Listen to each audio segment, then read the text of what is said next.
सभी दर्शकों को मेरा नमस्कार। आप सभी का स्वागत है तिवारी एकेडमी में।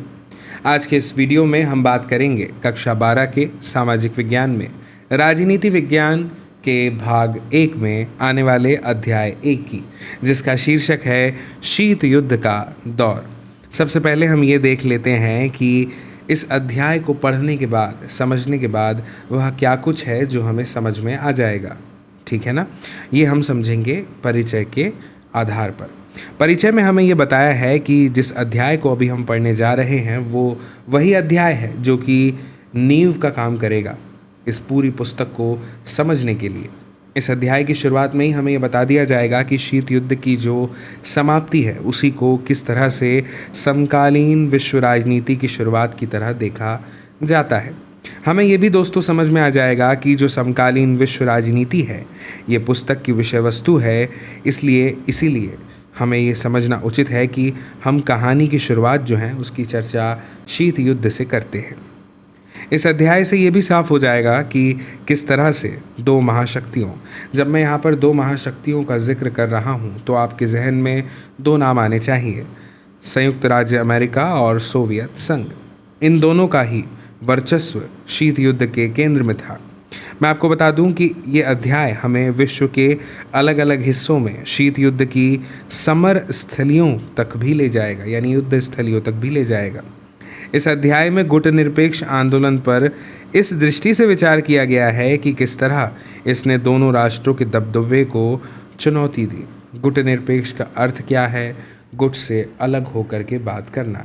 जब हमारे दो दोस्तों के बीच लड़ाई हो और दोनों ही हमारे मित्र हैं और दोनों में से ये एक एक करके दोनों ही कह रहे हैं कि हम किसकी तरफ हैं, और ऐसे में हम अपना लें गुटनिरपेक्षता की नीति कि हम उन दोनों में से किसी के भी साथ नहीं हैं क्योंकि बात लड़ाई की हो रही है।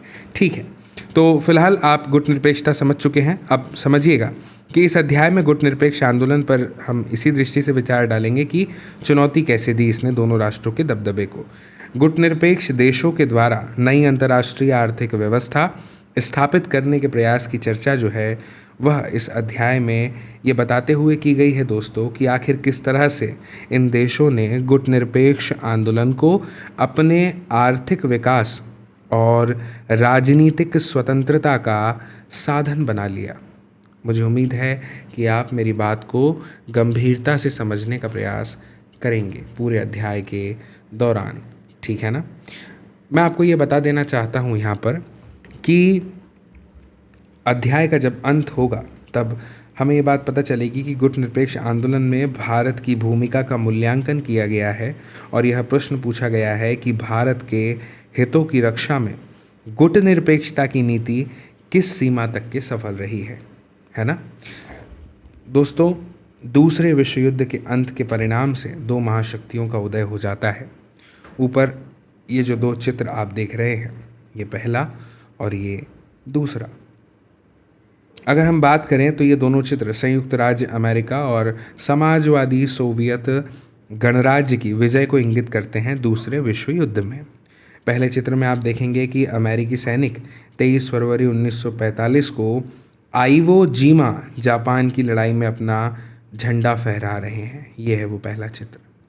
और ये दूसरा चित्र है, आप इसे भी ध्यान से देखिए। इसमें हम ये देख रहे हैं कि समाजवादी सोवियत गणराज्य के सैनिक मई 1945 में राइक्सटैग बिल्डिंग बर्लिन जर्मनी पर अपना झंडा फहराते हुए। मुझे उम्मीद है कि आप ये बात समझ गए हैं, चित्र को आपने अच्छे से समझ लिया है। अब जो है हम आगे बढ़ते हैं और बात करते हैं अगले हमारे टॉपिक की। इस चित्र को देखिए। हम दुनिया की सैर कर रहे हैं, ऐसी जगहों पर जाना जहां बड़ी बड़ी घटनाएं हुई है सचमुच ही बहुत मज़ेदार बात है। हमारे सामने एक शीर्षक है क्यूबा का मिसाइल संकट। आप इस चित्र को ध्यान से देखिए। यह नक्शा क्यूबा में तैनात की जा रही परमाणु मिसाइल की पहुंच का दायरा दिखाता है कि इस मिसाइल की पहुंच कहां तक है। नक्शे के नीचे ध्यान से देखने पर हमें पता चलता है कि यह नक्शा संयुक्त राष्ट्र अमेरिका की खुफिया एजेंसी CIA के द्वारा क्यूबा मिसाइल संकट पर हुई गोपनीय बैठक में प्रयोग किया गया था। ये स्रोत कहाँ से आया, ये हमारे पास में John F Kennedy presidential library and museum, ये किताब में जो है यहीं से स्रोत है ये, ठीक है। ये एनसीईआरटी में हम कक्षा 6 से देखते आ रहे हैं, हमारे लिए नई बात नहीं है। तो अब फाइनली देखते हैं क्यूबा के मिसाइल संकट को। बात है दोस्तों 1961 की, यानी 20वीं शताब्दी की। 1961 की अप्रैल में सोवियत संघ के नेताओं को एक चिंता सता रही थी। क्या थी वह चिंता? कि जो अमेरिका है, अमेरिका साम्यवादियों के द्वारा शासित क्यूबा पर आक्रमण कर देगा और इस देश के राष्ट्रपति फिदेल कास्त्रो का तख्ता पलट हो जाएगा। मैं आपको बता दूं कि फिदेल कास्त्रो के बारे में हमने पहले भी पढ़ा है ना। क्यूबा अमेरिका के तट से लगा हुआ एक छोटा सा द्वीपीय देश है। क्यूबा का जुड़ाव सोवियत संघ से था, है ना, और सोवियत संघ उसे कूटनीतिक तथा वित्तीय सहायता देता था। दोस्तों, सोवियत संघ के नेता निकिता क्रुश्चेव ने क्यूबा को रूस के सैनिक अड्डे के रूप में बदलने का फैसला किया। मैं आपको बता दूं कि 1962 में जो नाम अभी हमारे सामने आया निकिता क्रुश्चेव का, उन्होंने क्यूबा में परमाणु मिसाइलें तैनात कर दी। और इन हथियारों की तैनाती से क्या हुआ? पहली बार अमेरिका नज़दीकी निशाने की सीमा में आ गया। हथियारों की इस तैनाती के बाद सोवियत संघ पहले की तुलना में अब अमेरिका के मुख्य भूभाग के लगभग दोगुने ठिकानों या शहरों पर हमला बोल सकता था। ठीक है दोस्तों, बात इतनी नहीं है। क्यूबा में सोवियत संघ के द्वारा परमाणु हथियार तैनात करने की भनक अमेरिकियों को 3 हफ्ते बाद लगी। सोचिएगा, अमेरिकी राष्ट्रपति उस समय जॉन एफ कैनेडी और उनके सलाहकार ऐसा कुछ भी करने से हिचकिचा रहे थे जिससे दोनों देशों के बीच परमाणु युद्ध शुरू हो जाए। लेकिन दोस्तों, वे इस बात को लेकर दृढ़ थे कि क्रुश्चेव क्यूबा से मिसाइलों और परमाणु हथियारों को हटा लें। दोस्तों, कैनेडी ने आदेश दिया कि अमेरिकी जंगी बेड़ों को आगे करके क्यूबा की तरफ जाने वाले सोवियत जहाज़ों को रोका जाए। इस तरह अमेरिका सोवियत संघ के मामले के प्रति अपनी गंभीरता की चेतावनी देना चाहता था। ऐसी स्थिति में क्या? ऐसी स्थिति में ये लगा कि युद्ध होकर ही रहेगा। इसी को क्यूबा मिसाइल संकट के रूप में जाना गया। मुझे उम्मीद है कि अगर प्रश्न आ गया कि क्यूबा मिसाइल संकट क्या है, तो आप बड़ी सरलता और आसानी के साथ ये बता देंगे कि क्यूबा मिसाइल संकट किस स्थिति का नाम है ना। दोस्तों, इस संघर्ष की आशंका जो थी उसने पूरी दुनिया को बेचैन कर दिया था, है ना, बेचैन कर दिया था। ये टकराव कोई आम युद्ध नहीं होता अगर हो जाता, लेकिन अच्छी बात यह है कि अंततः दोनों पक्षों ने युद्ध टालने का फैसला किया और दुनिया ने चैन की सांस ली। दोस्तों, सोवियत संघ के जहाज़ों ने या तो अपनी गति जो है उसको कम कर ली, यानी धीमी कर ली, या वापसी का रुख कर लिया। क्यूबा मिसाइल संकट शीत युद्ध का चरम बिंदु था दोस्तों। शीत युद्ध सोवियत संघ और अमेरिका तथा इनके साथी देशों के बीच कॉम्पिटिशन यानी कि प्रतिद्वंदिता, तनाव और संघर्ष की एक श्रृंखला के रूप में जारी रहा। सौभाग्य से दोस्तों, इन तनावों और संघर्षों ने युद्ध का रूप नहीं लिया, यानी इन दो देशों के बीच कोई पूर्णव्यापी रक्त रंजित युद्ध नहीं छिड़ा। बात करें तो विभिन्न इलाकों में युद्ध हुए। दोनों महाशक्तियां और उनके साथी देश इन युद्धों में संलग्न भी रहे। वे एक क्षेत्र विशेष के अपने साथी देश के मददगार भी बने, लेकिन दुनिया तीसरे विश्व युद्ध से बच गई। दोस्तों, शीत युद्ध जो है वो सिर्फ जोर आजमाइश, सैनिक गठबंधन तथा शक्ति संतुलन का मामला भर नहीं था। फिर आप कहेंगे कि क्या था? बल्कि इसके साथ साथ विचारधारा के स्तर पर भी एक वास्तविक संघर्ष जारी था। विचारधारा की लड़ाई इस बात को लेकर थी कि पूरे विश्व में राजनीतिक, आर्थिक और सामाजिक जीवन को सूत्रबद्ध करने का सबसे बेहतर सिद्धांत कौन सा है। दोस्तों, पश्चिमी गठबंधन का अगुवा अमेरिका था और यह गुट उदारवादी लोकतंत्र तथा पूंजीवाद का समर्थक था। पूर्वी गठबंधन का अगुवा सोवियत संघ था और इस गुट की प्रतिबद्धता समाज और साम्यवाद के लिए ही थी। आप इन विचारधाराओं के बारे में कक्षा 11 में पढ़ चुके हैं, बात बिल्कुल ठीक है। अब प्रश्न हमारे सामने ये आता है कि आखिर शीत युद्ध क्या है? तो ध्यान से समझिएगा दोस्तों। दूसरे विश्व युद्ध का अंत समकालीन विश्व राजनीति का एक महत्वपूर्ण पड़ाव है।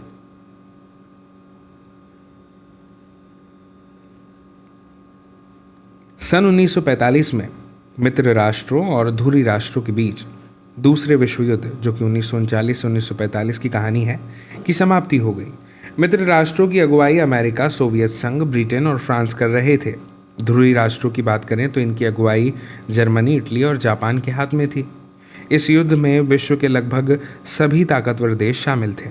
ये युद्ध यूरोप से बाहर के इलाके में भी फैला और इसका विस्तार दक्षिण पूर्व एशिया, चीन, बर्मा, अब जो कि म्यांमार है, तथा भारत के पूर्वोत्तर के कुछ हिस्सों तक के था।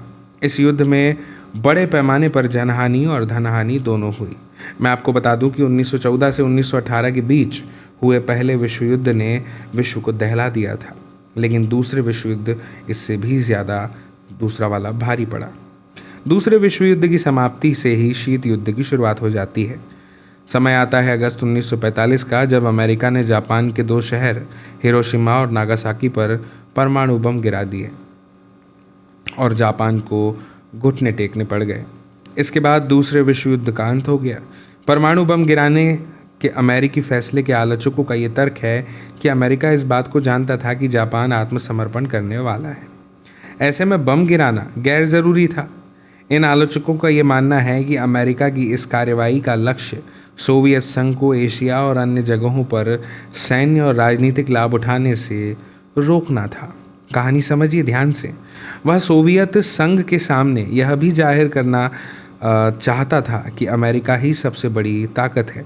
दोस्तों, अमेरिका के समर्थकों का तर्क था कि युद्ध को जल्दी से जल्दी समाप्त करने और अमेरिका और साथी राष्ट्रों की आगे की जनहानि को रोकने के लिए परमाणु बम गिराना ज़रूरी था।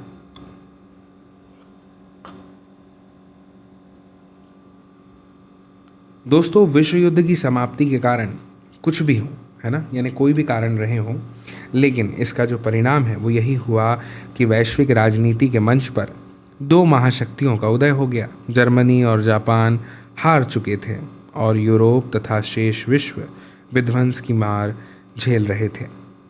अब अमेरिका और सोवियत संघ विश्व की सबसे बड़ी शक्ति थे। इनके पास इतनी क्षमता थी कि विश्व की किसी भी घटना को ये प्रभावित कर सकें। अमेरिका और सोवियत संघ का महाशक्ति बनने की होड़ में एक दूसरे के मुकाबले खड़ा होना ही कारण बन गया किसका? शीत युद्ध का। मैं आपको बता दूं दोस्तों कि यहाँ पर हमें बताया गया है कि महाशक्ति बनने की होड़ में एक दूसरे के मुकाबले खड़ा होना शीत युद्ध का कारण बना। और शीत युद्ध शुरू होने के पीछे यह समझ भी काम कर रही थी कि परमाणु बम से होने वाले विध्वंस की मार झेलना किसी भी राष्ट्र के बूते की बात नहीं। यह एक सीधा साधा लेकिन असरदार तर्क था।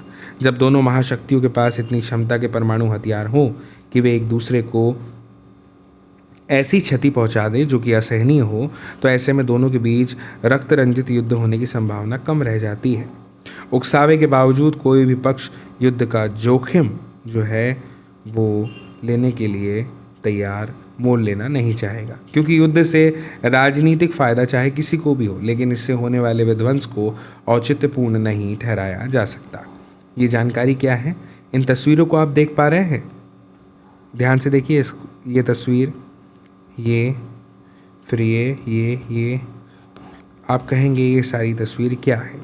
दोस्तों, ये तस्वीरें उस विध्वंस को दिखाती है जो अमेरिका द्वारा हिरोशिमा और नागासाकी पर गिराए गए परमाणु बमों के कारण हुआ। आप देख सकते हैं इन बमों को लिटिल बॉय और फैटमैन के गुप्त नाम दिए गए। महाशक्तियों के पास आज परमाणु हथियारों का जो जखीरा है उसकी तुलना में ये बम बहुत छोटे थे। ये बम क्रमशः 15 और 21 किलो टन क्षमता के थे। इतनी कम क्षमता के परमाणु बमों ने भी अकल्पनीय विध्वंस किया। 1950 के दशक की शुरुआत में ही संयुक्त राष्ट्र अमेरिका और सोवियत संघ ऐसे परमाणु बमों का परीक्षण कर रहे थे जिनकी क्षमता 10 से 15 हज़ार किलो टन थी। दूसरे शब्दों में ये बम हिरोशिमा और नागासाकी पर गिराए गए परमाणु बमों की तुलना में हज़ारों गुना ज़्यादा विध्वंसक थे। शीत युद्ध के दौरान दोनों ही महाशक्तियों के पास इस तरह के हज़ारों हथियार थे।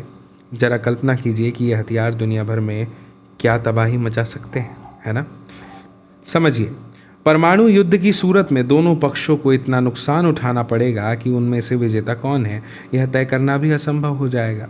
अगर कोई अपने शत्रु पर आक्रमण करके उसके परमाणु हथियारों को नाकाम करने की कोशिश करता है, तब भी दूसरे के पास उसे बर्बाद करने लायक हथियार बच जाएंगे। इस अपरोध यानी रोक और संतुलन का इसे तर्क कहा गया।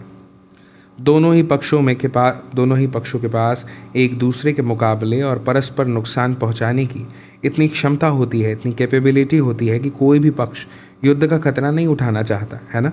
और इस तरह महाशक्तियों के बीच गहन प्रतिद्वंदिता होने के बावजूद शीत युद्ध रक्त रंजित युद्ध का रूप नहीं ले सका। इसकी तासीर ठंडी रही। पारस्परिक अपरोध की स्थिति ने युद्ध तो नहीं होने दिया, लेकिन यह स्थिति पारस्परिक प्रतिद्वंदिता को न रोक सकी। शीत युद्ध की प्रमुख सैन्य विशेषताओं पर ध्यान दें। इसमें दो महाशक्तियां और उनके अपने अपने गुट थे। इन परस्पर प्रतिद्वंदी गुटों में शामिल देशों से अपेक्षा थी कि वे तर्कसंगत और जिम्मेदारी भरा व्यवहार करेंगे। इन देशों को एक विशेष अर्थ में तर्कसंगत और जिम्मेदारी भरा बर्ताव करना भी था।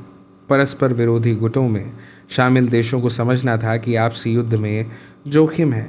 क्यों है? क्योंकि संभव है कि इसकी वजह से दो महाशक्तियों के बीच युद्ध ठन जाए। जब दो महाशक्तियों और उनकी अगुवाई वाले गुटों के बीच पारस्परिक अपरोध का संबंध हो तो युद्ध लड़ना तो दोनों के लिए विध्वंसक साबित होगा ही होगा। इसी संदर्भ में दोस्तों जिम्मेदारी का मतलब था संयम से काम लेना। आप समझ रहे हैं ना। तीसरे विश्व युद्ध के जोखिम से बचना, ना कि उसे और बढ़ावा देना। शीत युद्ध ने समूची मनुष्य जाति पर मंडराते हुए खतरे को जैसे तैसे संभाल लिया। अब आप समझ गए ना शीत युद्ध क्या होता है, बखूबी समझ गए होंगे। अगला शीर्षक जो हमें पढ़ना है वो है दो ध्रुवीय विश्व का आरंभ। समझिए, दो ध्रुवीय विश्व, यहाँ पे ऐसा कहा जा रहा है, दो ध्रुवीय विश्व का आरंभ। आप समझिएगा दोस्तों, दोनों महाशक्तियाँ विश्व के विभिन्न हिस्सों पर अपने प्रभाव का दायरा बढ़ाने के लिए तुली हुई थी। दुनिया दो गुटों के बीच बहुत स्पष्ट रूप से बट गई थी। ऐसे में किसी मुल्क के लिए एक रास्ता क्या था? यही था कि वह अपनी सुरक्षा के लिए किसी एक महाशक्ति के साथ जुड़ा रहे और दूसरी महाशक्ति तथा उसके गुट के देशों के प्रभाव से बच सके, है ना। परस्पर विरोधी गुटों के अपेक्षाकृत छोटे देशों ने महाशक्तियों के साथ अपने अपने जुड़ाव का इस्तेमाल निजी हित में किया। इन देशों को स्थानीय प्रतिद्वंदी देश के खिलाफ सुरक्षा का वायदा मिला, हथियार और आर्थिक मदद मिली। इन देशों की अपने पड़ोसी देशों से होड़ थी। महाशक्तियों के नेतृत्व में गठबंधन की व्यवस्था से पूरी दुनिया के दो खेमों में बट जाने का खतरा यहाँ पर पैदा हो गया। दोस्तों, यह विभाजन सबसे पहले तो यूरोप में हुआ। पश्चिमी यूरोप के अधिकतर देशों ने अमेरिका का पक्ष लिया, जबकि पूर्वी यूरोप सोवियत खेमे में शामिल हो गया। इसलिए ये खेमे पश्चिमी और पूर्वी गठबंधन भी कहलाते हैं। मैं आपको बता दूं कि पश्चिमी गठबंधन ने स्वयं को एक संगठन का रूप दिया है। अप्रैल 1949 में उत्तर अटलांटिक संधि संगठन नाटो की स्थापना हुई।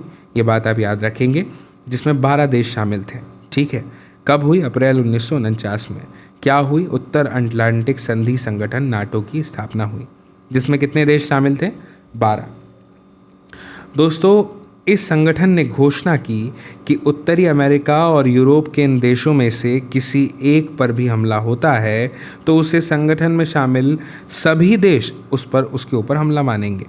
नाटो में शामिल हर देश एक दूसरे की मदद करेगा।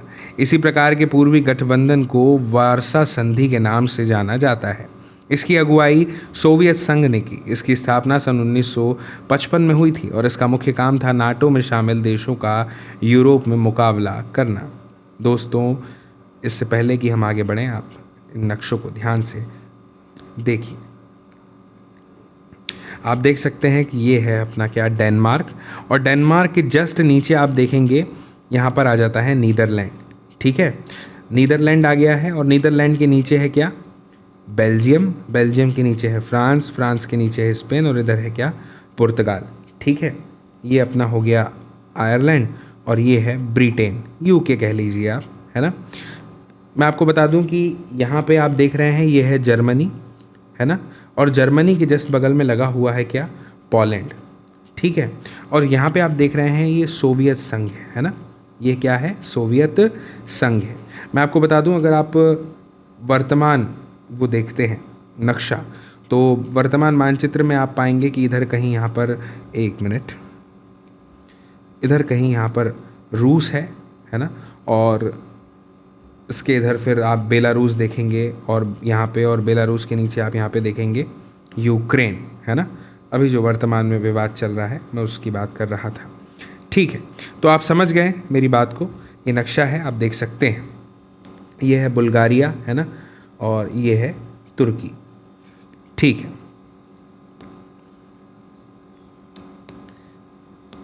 दोस्तों, शीत युद्ध के दौरान अंतर्राष्ट्रीय गठबंधनों का निर्धारण महाशक्तियों की ज़रूरतों और छोटे देशों के लाभ हानि के गणित से होता था। जैसा कि ऊपर बताया गया है, महाशक्तियों के बीच तनातनी का मुख्य अखाड़ा यूरोप बन गया।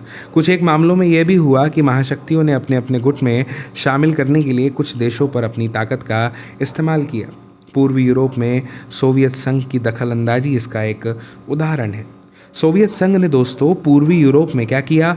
अपने प्रभाव का इस्तेमाल किया, और इस क्षेत्र के देशों में सोवियत संघ की सेना की व्यापक उपस्थिति ने ये सुनिश्चित करने के लिए अपना प्रभाव जमाया कि यूरोप का पूरा पूर्वी हिस्सा सोवियत संघ के दबदबे में रहे। मैं आपको बता दूं कि पूर्वी और दक्षिण पूर्वी एशिया तथा पश्चिमी एशिया में अमेरिका ने गठबंधन का तरीका अपनाया। इन गठबंधनों को दक्षिण पूर्व एशियाई संधि संगठन यानी सीटो और केंद्रीय संधि संगठन यानी सेंटो कहा जाता है। इसके जवाब में सोवियत संघ तथा साम्यवादी चीन ने इस क्षेत्र के देशों मसलन उत्तरी वियतनाम, उत्तरी कोरिया और इराक के साथ अपने संबंध मजबूत किए। शीत युद्ध के कारण विश्व के सामने दो गुटों के बीच बंट जाने का खतरा पैदा हो गया था। ऐसी स्थिति में औपनिवेशिक शासन मसलन ब्रिटेन और फ्रांस के चंगुल से मुक्त हुए। नवस्वतंत्र देशों को चिंता हुई कि कहीं वे अपनी इस आज़ादी को पाने के साथ खो न बैठें। गठबंधन में भेद पैदा हुए और बड़ी जल्दी उनमें दरार पड़ी। मैं आपको बता दूं कि साम्यवादी चीन की 1950 के दशक के उत्तरार्ध में सोवियत संघ से अनबन हो गई। सन 1969 में इन दोनों के बीच एक भूभाग पर आधिपत्य को लेकर छोटा सा युद्ध भी हुआ। इस दौर की एक महत्वपूर्ण घटना गुटनिरपेक्ष आंदोलन का विकास है। मैं आपको बता दूं, इस आंदोलन ने नव स्वतंत्र राष्ट्रों को दो ध्रुवीय विश्व की गुटबाजी से अलग रहने का मौका दिया। आप ये सवाल पूछ सकते हैं कि आखिर महाशक्तियों को अपना गुट बनाने की ज़रूरत क्यों पड़ी? आखिर अपने परमाणु हथियारों और अपनी स्थायी सेना के बूते महाशक्तियाँ इतनी ताकतवर थीं कि एशिया तथा अफ्रीका और यहाँ तक कि यूरोप के अधिकांश छोटे देशों की साझी शक्ति का भी उनसे कोई मुकाबला नहीं था।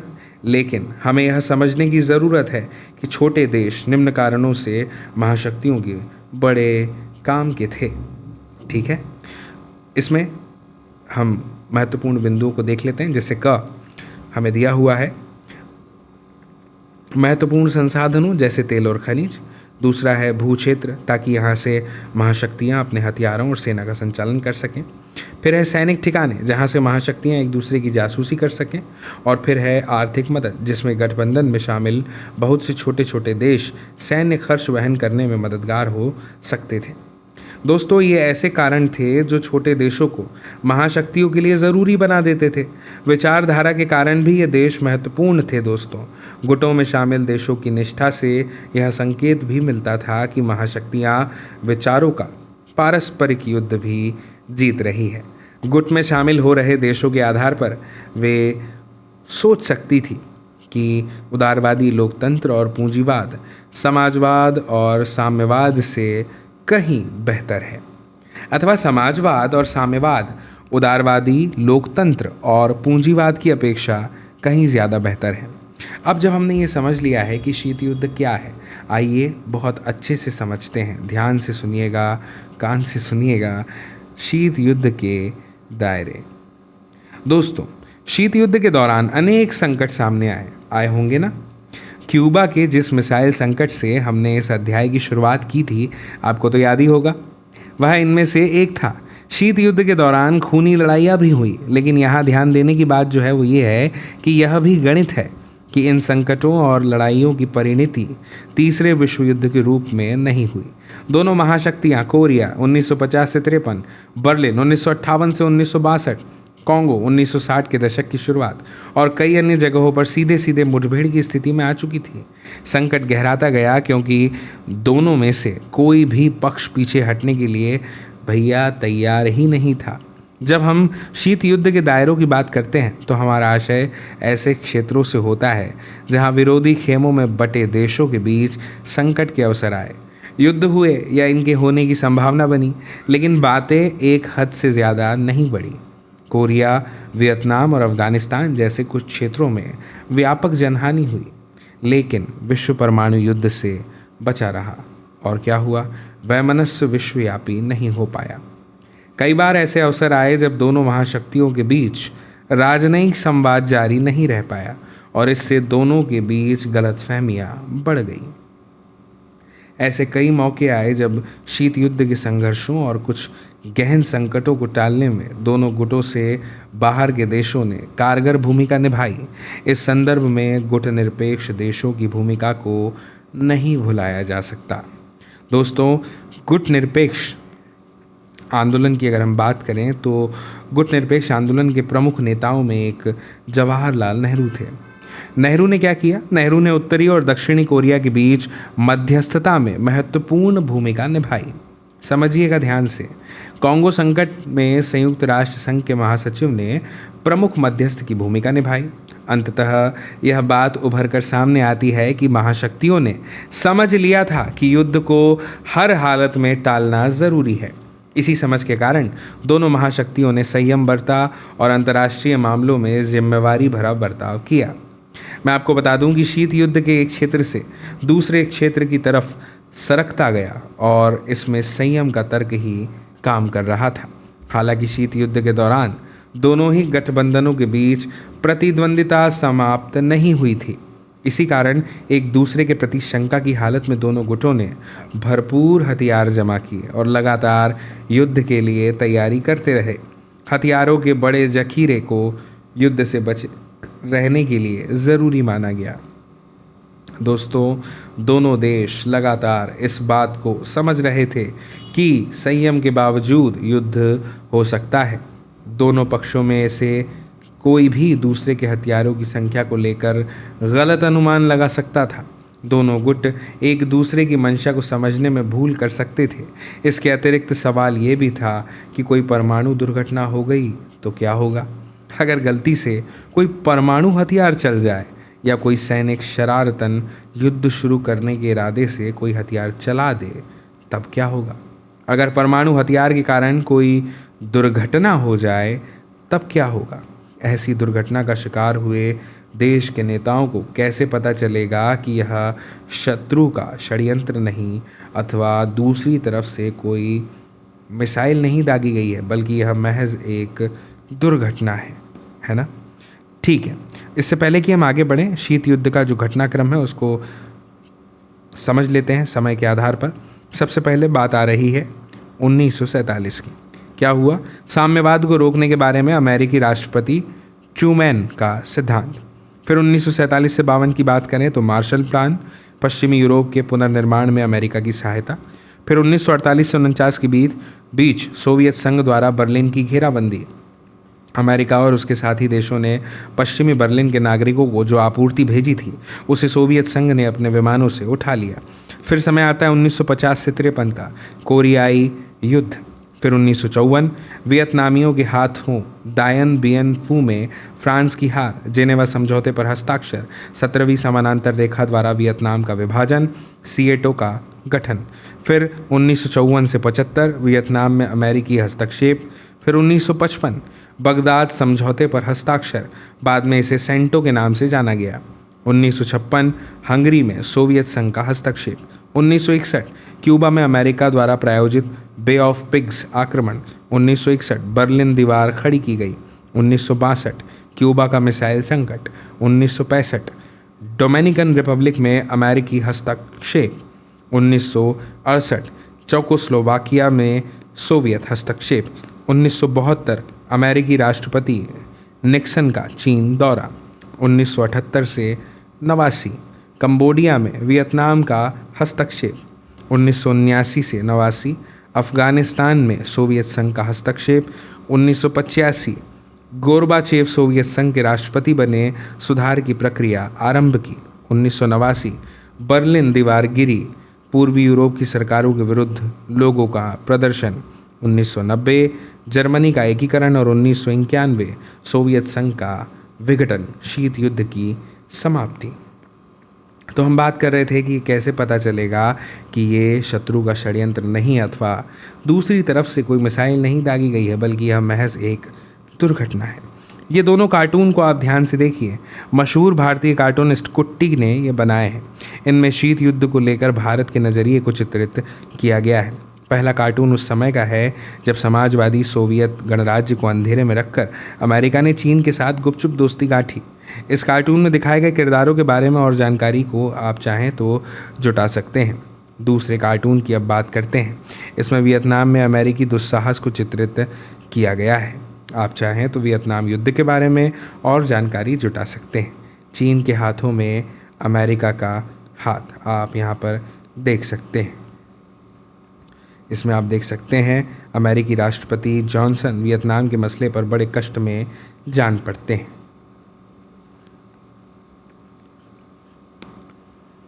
दोस्तों, इस कारण समय रहते अमेरिका और सोवियत संघ ने कुछ एक परमाणविक और अन्य हथियारों को सीमित या समाप्त करने के लिए आपस में सहयोग करने का अंततः फैसला किया। दोनों महाशक्तियों ने यह फैसला किया कि अस्त्र नियंत्रण द्वारा हथियारों की होड़ पर लगाम कसी जा सकती है और उसमें स्थायी संतुलन लाया जा सकता है। ऐसे प्रयास की शुरुआत सन 1960 के दशक में उत्तरार्ध में हुई और एक दशक के भीतर दोनों पक्षों ने 3 अहम समझौतों पर दस्तखत कर दिए। ये संधियां थी परमाणु परीक्षण प्रतिबंध संधि, परमाणु अप्रसार संधि और परमाणु प्रक्षेपास्त्र परिसीमन संधि यानी एंटी बैलिस्टिक मिसाइल ट्रीटी। इसके बाद महाशक्तियों ने अस्त्र परिसीमन के लिए वार्ताओं के कई दौर किए और हथियारों पर अंकुश रखने के लिए अनेक संधियां भी की। गुटनिरपेक्ष आंदोलन के संस्थापक हैं जोसेफ ब्रॉस टीटो। 1892 से 1980 के बीच की कहानी है। यूगोस्लाविया के शासक 1940 से 80 दूसरे विश्व युद्ध में जर्मनी के खिलाफ लड़े, साम्यवादी सोवियत संघ से दूरी बनाए रखी, यूगोस्लाविया में एकता कायम की। जवाहरलाल नेहरू 1889 से 1964 भारत के पहले प्रधानमंत्री, 1947 से 1964 एशियाई एकता, औपनिवेशीकरण और निरस्त्रीकरण के प्रयास किए और विश्व शांति के लिए शांतिपूर्ण सह अस्तित्व की वकालत की। नाम 2 आते हैं, जोसेफ ब्रॉस टीटो और जवाहरलाल नेहरू गुटनिरपेक्ष आंदोलन के संस्थापक के तौर पे। अब बात करते हैं 2 ध्रुवीयता को चुनौती, गुट निरपेक्षता। अब हम ये देख चुके हैं कि किस तरह से शीत युद्ध की वजह से विश्व 2 प्रतिद्वंदी गुटों में बंट रहा था। इसी संदर्भ में गुट निरपेक्षता ने एशिया, अफ्रीका और लातिनी अमेरिका के 9 स्वतंत्र देशों को एक तीसरा विकल्प भी दिया। यह विकल्प था दोनों महाशक्तियों के गुटों से अलग रहने का। गुटनिरपेक्ष आंदोलन की जड़ में यूगोस्लाविया के जोसेफ ब्रॉस टीटो, भारत के जवाहरलाल नेहरू और मिस्र के गमाल अब्दुल नासिर की दोस्ती थी। इन तीनों ने सन 1956 में एक सफल बैठक की। इंडोनेशिया के सुकर्णो और घाना के वामे एनक्रूमा ने इनका जोरदार समर्थन किया। ये 5 नेता गुट निरपेक्ष आंदोलन के संस्थापक कहलाए। मैं आपको बता दूं, पहला गुट निरपेक्ष सम्मेलन सन 1961 में बेलग्रेड में हुआ। यह सम्मेलन कम से कम 3 बातों की परिणति था। वो 3 बातें क्या हैं, ध्यान से समझिएगा। सबसे पहली, इन 5 देशों के बीच सहयोग। दूसरी, शीत युद्ध का प्रसार और इसके बढ़ते हुए दायरे। और तीसरी, अंतर्राष्ट्रीय फलक पर बहुत से नए स्वतंत्र अफ्रीकी देशों का नाटकीय उदय। 1960 तक संयुक्त राष्ट्र संघ में 16 नए अफ्रीकी देश बतौर सदस्य शामिल हो चुके थे। समझिएगा, पहले गुट निरपेक्ष सम्मेलन में 25 सदस्य देश शामिल हुए। समय गुजरने के साथ गुट निरपेक्ष आंदोलन की सदस्य संख्या बढ़ती चली गई। 2019 में अजरबैजान में हुए 18वें सम्मेलन में 120 सदस्य देश और 17 पर्यवेक्षक देश शामिल हुए। जैसे जैसे गुटनिरपेक्ष आंदोलन एक लोकप्रिय अंतर्राष्ट्रीय आंदोलन के रूप में बढ़ता गया, वैसे वैसे इसमें अब विभिन्न राजनीतिक प्रणाली और अलग अलग हितों के देश शामिल होते गए। इससे गुटनिरपेक्ष आंदोलन के मूल स्वरूप में बदलाव आया। इसी कारण गुटनिरपेक्ष आंदोलन की सटीक परिभाषा कर पाना कुछ मुश्किल है। वास्तव में यह आंदोलन है क्या? दरअसल यह आंदोलन क्या नहीं है, यह बताकर इसकी परिभाषा करना ज़्यादा सरल है कि भाई ये क्या नहीं है, तो आप समझ ही जाएंगे कि ये क्या है। यह महाशक्तियों के गुटों में शामिल न होने का आंदोलन है। महाशक्तियों के गुटों से अलग रहने की इस नीति का मतलब ये बिल्कुल भी नहीं है कि इस आंदोलन से जुड़े देश अपने को अंतर्राष्ट्रीय मामलों से अलग थलग रखते हैं या तटस्थता का पालन करते हैं। दोस्तों, गुटनिरपेक्षता का मतलब पृथकतावाद नहीं। पृथकतावाद का अर्थ होता है अपने को अंतर्राष्ट्रीय मामलों से काट कर रखना, ठीक है ना।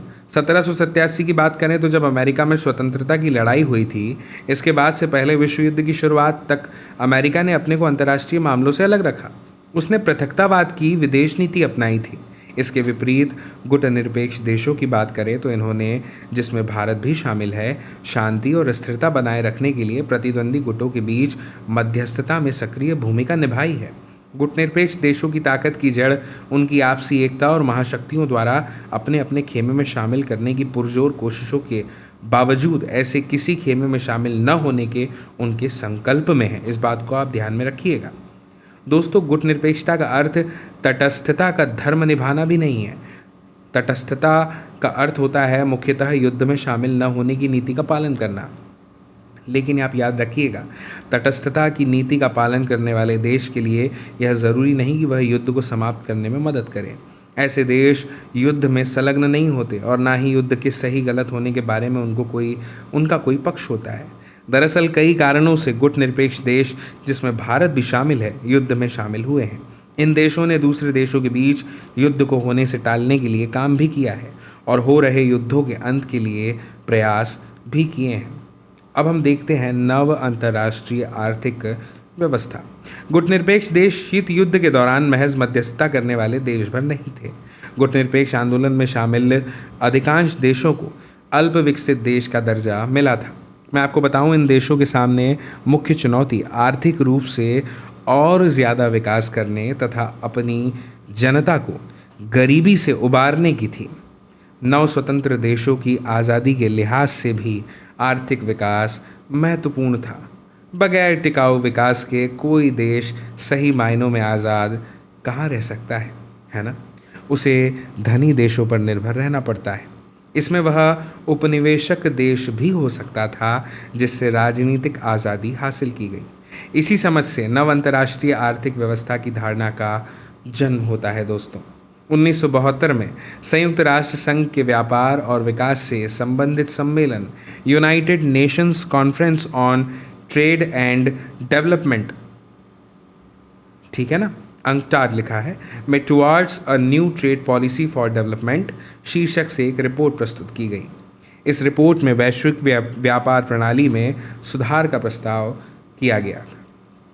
इस रिपोर्ट में कहा गया था कि सुधारों से क्या होगा, ध्यान से सुनिएगा। सबसे पहले अल्प विकसित देशों को अपने उन प्राकृतिक संसाधनों पर नियंत्रण प्राप्त होगा जिनका दोहन पश्चिम के विकसित देश करते हैं। दूसरा, अल्प विकसित देशों की पहुंच पश्चिमी देशों के बाजार तक होगी। वे अपना सामान बेच सकेंगे और इस तरह गरीब देशों के लिए यह व्यापार फायदेमंद होगा।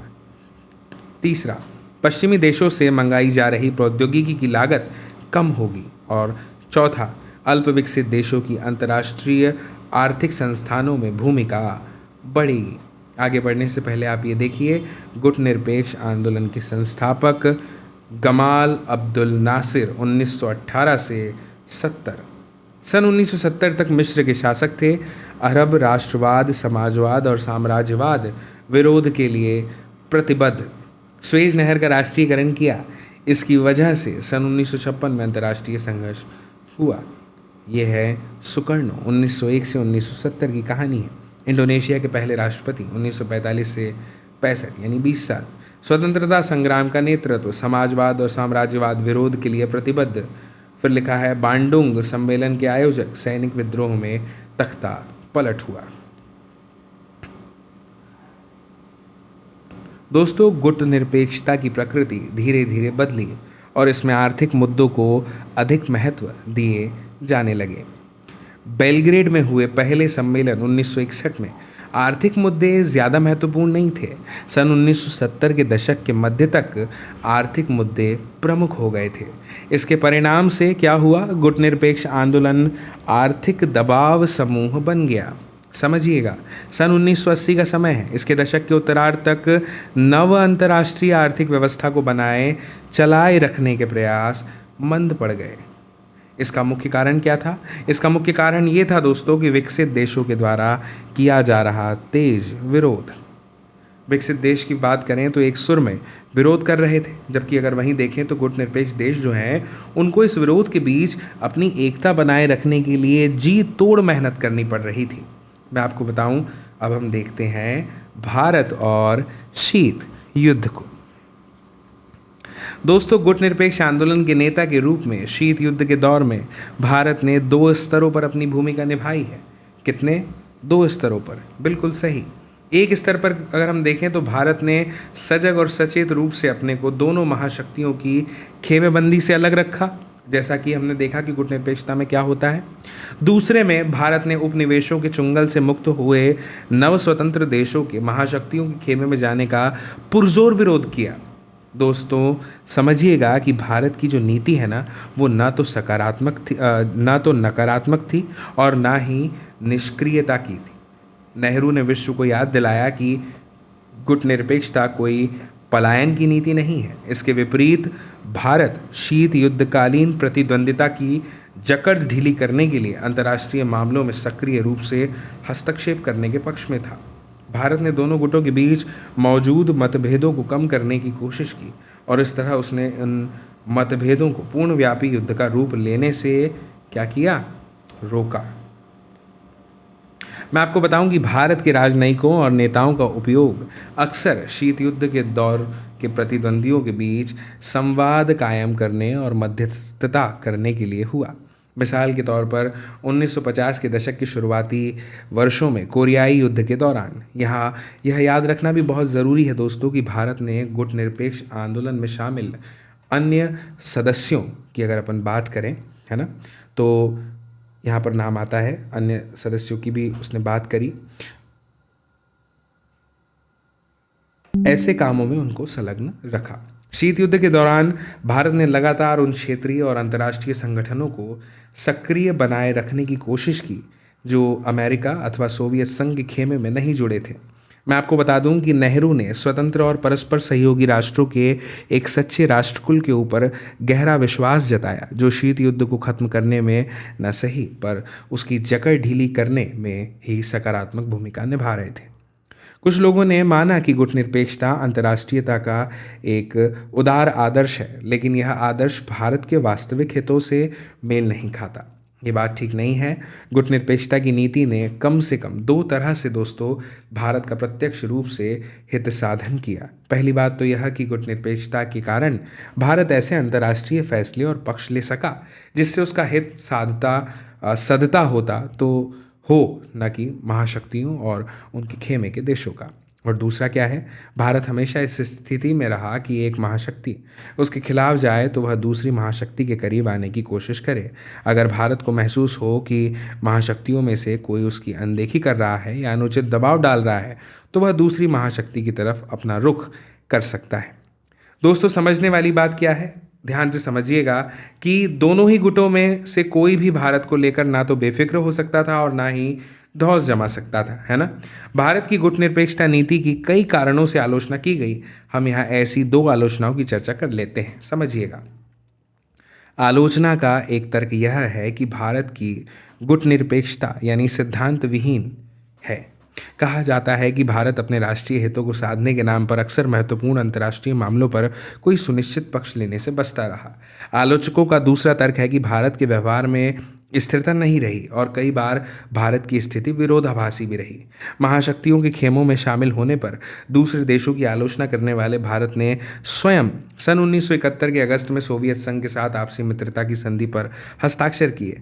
विदेशी पर्यवेक्षकों ने इसे भारत का सोवियत खेमे में शामिल होना माना। भारत की सरकार का दृष्टिकोण यह था कि बांग्लादेश संकट के समय उसे राजनयिक और सैनिक सहायता की जरूरत थी और यह संधि उसे संयुक्त राज्य अमेरिका सहित अन्य देशों से अच्छे संबंध बनाने से नहीं रोकती। दोस्तों, गुटनिरपेक्षता की जो नीति है ना, शीत युद्ध के संदर्भ में पनपी थी, समझिएगा। दूसरे अध्याय में अब हम ये पढ़ेंगे कि सन 1990 के दशक, है ना, ध्यान से समझिएगा, 1990 के दशक के शुरुआती वर्षों में शीत युद्ध का अंत और सोवियत संघ का विघटन हुआ। इसके साथ ही एक अंतर्राष्ट्रीय आंदोलन और भारत की विदेश नीति की मूल भावना के रूप में गुटनिरपेक्षता की प्रासंगिकता और प्रभावकारिता में थोड़ी कमी आई। बहरहाल, गुटनिरपेक्षता में कुछ आधारभूत मूल्य और विचार भी शामिल हैं। गुटनिरपेक्षता इस बात की पहचान पर टिकी है दोस्तों कि उपनिवेश की स्थिति से आज़ाद हुए देशों के बीच ऐतिहासिक जुड़ाव है ना, और यदि ये देश साथ आ जाए तो एक सशक्त ताकत बन सकते हैं। गुटनिरपेक्षता का आशय है कि गरीब और विश्व के बहुत छोटे देशों को भी किसी महाशक्ति का पिछलग्गू बनने की ज़रूरत नहीं है। ये देश अपनी स्वतंत्र विदेश नीति अपना सकते हैं। यह आंदोलन मौजूदा असमानताओं से निपटने के लिए एक वैकल्पिक विश्व व्यवस्था बनाने और अंतर्राष्ट्रीय व्यवस्था को लोकतंत्र धर्मी बनाने के संकल्प पर भी टिका है। अपने आप में ये विचार बुनियादी महत्व के हैं दोस्तों, और शीत युद्ध की समाप्ति के बाद भी प्रासंगिक हैं, है ना। दोस्तों, मैं आपको बता दूं कि ये हमारे राजनीति विज्ञान का कक्षा 12 में अध्याय 1 था, जो अभी हमने बखूबी समझ लिया है। मुझे उम्मीद है कि इस अध्याय को समझने के बाद इसके प्रश्नों के उत्तर देने में भी आप सफल होंगे, सक्षम होंगे, है ना। इस वीडियो का उद्देश्य बस इतना ही है कि जब कभी भी इससे कोई प्रश्न आपसे पूछा जाए तो आप सर्वश्रेष्ठ उत्तर दे पाने में सक्षम हो। आपसे ये अपेक्षा है कि अगर ये वीडियो आपको पसंद आया हो तो आप ज़रूर इस वीडियो के लिंक को साझा करें, शेयर करें अपने दोस्तों, साथियों, मित्रों, सहपाठियों और परिजनों के साथ में, ताकि वे लोग भी देख पाएँ इस वीडियो को, समझ पाएँ इस जानकारी को। बाकी आपसे जल्दी मुलाकात होगी नए अध्याय के साथ, नई जानकारी के साथ, नए वीडियो में। तब तक के लिए आप सभी को मेरा नमस्कार।